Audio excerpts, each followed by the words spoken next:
nyan matan ligaturo ilo ulit program rainin kia ina on malakot kia imlelok mejado in kia ngan telida mecheni poin on malakot kin poin ado in amro imligla ko yon mejado telida mecheni lewat mejado mo dada tio magajina konono igana lelok kamolal ngananit eno daga do meurin kayur ngani ken karo na lelok kamolo larmi renijin Mr. Cherry Mr. Kanigi imdigawi matairo Arjuan lelok ya ko ya le brome rei rong jaga ini ge lo meja do ro lo pelagan majeli kia ina ido pain kanan ken pewena do yardan kanan gaga pewena do ya ejilo aileng ya aileng chelui taidalen pewena do cheto gaga ina chino kia lig jar pewena ken lama ro chem jaden ke roar puj pena ro dal ya yeng ke reke kia ke nang lo rik cheto gaga lo chin ara wala bro ara dal yeng lo ijo roar pe lo chuane ne lo chito kana dane ne namolar jo roar pe ke awala lo chadin ki roar dal yeng lo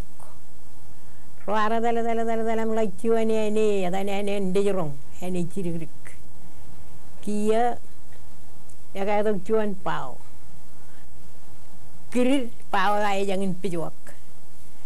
minin chang pau yo e kaima do da e ido mijin kwaro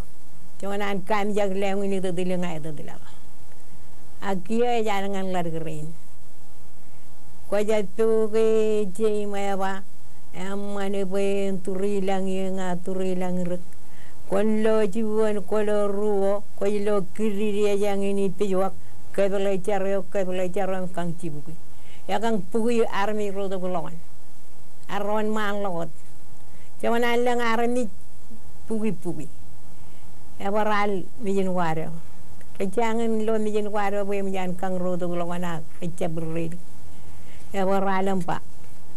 ko ja tu ke je ma amane be turilang rek ko lo jiwon ko lo ruo ko lo kirire yang ini pijuak ka bela charo kang cibuki ya war kang pugi arreda lot reda di irtak war ngalok iligilalan ligilalin chalu karendri ana ale medala mlak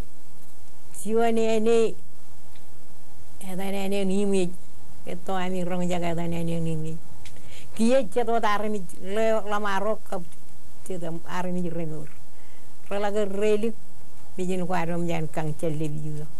kia reterieni terem lagi yimi relo cuan edao e peri lo turun e peri cuan ai bit mo mari peri turun ai bijin dalo rani jan edao ar peri yimi tok ai bijin dalo na peri kia rode long mat nadan mijro rode long pang lamaro cim jaga kia ayam jane edao yo parani dan tilege gilo cikin do pulen palwanem poyogon nojir nayi ke nojire walok do mijin kwaro ayam jan nojil armi ron lamaro e ba cerai ya ko lang ya ko kwar bai loge igini wor kwaro do mijin to e da ba yar jam akondre lang to kejro inong wa e wa to jero kigini nong andro ro inong ere lang to bijin kwaro ro pau wa ko kejro inong ki jara ko mo kota ko endro ai ro chu du choda kia ako la ya dao mijin kwaro inong yal ko ya tu we je ma ba amane be turilang rek ko lo juan kon lo ruo ko lo kirire yang ini pijuak ka belajar kang cibu ama pai ko cara ema jada ya ba ya ka jang rebo ne jine tao erra we warre me cham receng erjang ikadel ya tao ikadel me jin ware pai ko cara Koja tu be cai mai ba. Amane be turi lang ye ngaturi lang rek. Kondo chuan koja lo ruo koja lo kiri yang ini pijuak. Kabela jaran kang tibu. Kalau koja la bacara. Yo eta war kalau da ini gen be janji. Bijin wareo. Ba ya ka jang repuyo ni jine tao erra we warre mecham rejang. Warre mechan rejang erjang. Ba ko cara kia mijin wareo ko en wodir kelongan. Ini jigilo. Mit ba ko cara kia la kono no na alge kia ri kelongan ini gen. Aya tao ba kia chinuan miji.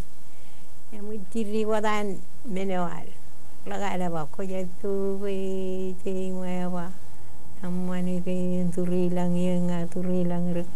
ko ya lo chuan kondo ruo ko ya lo kiri yang ini te jwa ke belai jaran kang tibu pa ko cara ya ga yang re bo ne jine tao era we warre mecham rejang erjang ya ba ko cara meneo e chabuak Mijin ware, gigi. Ye muy kia tawa wa kia jino kia gigi. Ya war al. Yang jang ribu ni jine tawa rara we warre mecham rejang erjang. Ko cara enrenan kono. Yo ye gigi, yala gigi. Elam pagchuan tom luwa jine raya na ilo churo raya. Luwa jine raya na ilo den churo raya dibuit pin imaginak ya itu menonok lag tile dal limit enak itu mulok pewe na do ina ken menin chat to ka jele wi lu paibal cha lo an rochi mara da mun bib chat to ka yani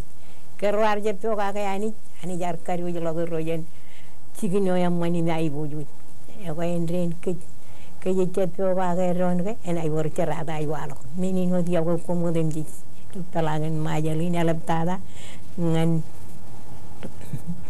Mr. Serega Mr. Kanegi rene ri pagado kenyan lawan ali di pejen pewenado pariya ko goodbye kumol dada ligadu delida michani ken pewenado amalaban kapaga him kapinalam